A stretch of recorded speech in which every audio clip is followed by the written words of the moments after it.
This is Alan Bush with ADMIS with the Financial Futures Forecast for Thursday, May 14th. Starting out with the stock index futures, we are seeing prices higher today. In fact, there were good gains in the overnight trade for no apparent reason. So the fact that prices were higher on limited news in itself is a sign of strength.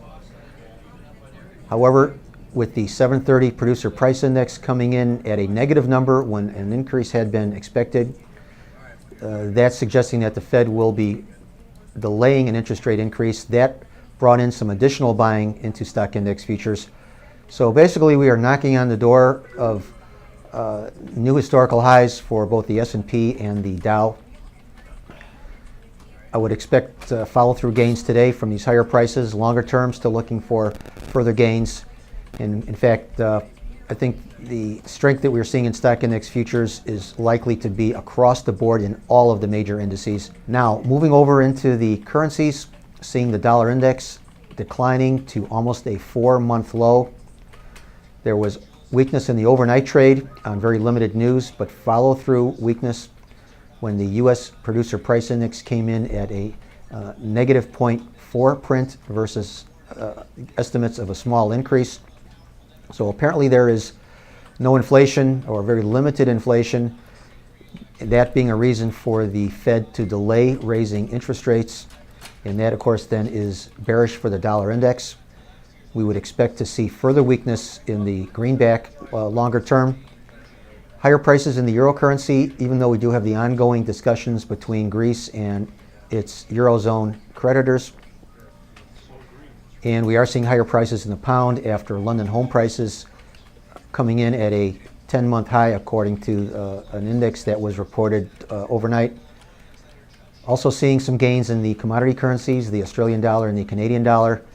This is a trend that we believe will probably continue for quite some time, especially if we are right in our thinking that industrial commodities have bottomed, especially the energies.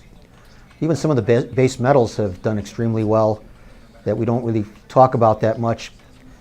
Metals from nickel to zinc to tin to iron ore, all of these markets have shown good gains in the last several months. So it does look like the overall global economy is improving, and that is likely to support the commodity currencies, the Australian dollar and the Canadian dollar longer term. Interest rate markets a little more difficult to predict right now. There has been a very large drop, severe drop at the long end of the curve. And I think this may be related to the European economy improving and good gains, substantial gains at the long end of Eurozone interest rate markets, and that's spilling over into our U.S. markets here. In spite of this, though, yesterday's 10-year note auction was well received, and the prior 3-year note auction was very well received as well. Today we have the Treasury issuing 30-year bonds. So I'm going to stand aside at the long end. However, we feel the short end of the curve will probably be well supported by overall general weakness in U.S. economic reports. And also the short end should be supported by a Fed that is very slow to raise interest rates. So good trading, everyone. And once again, remember, these are my opinions alone and are not the opinions of ADMIS or Archer Daniels Midland.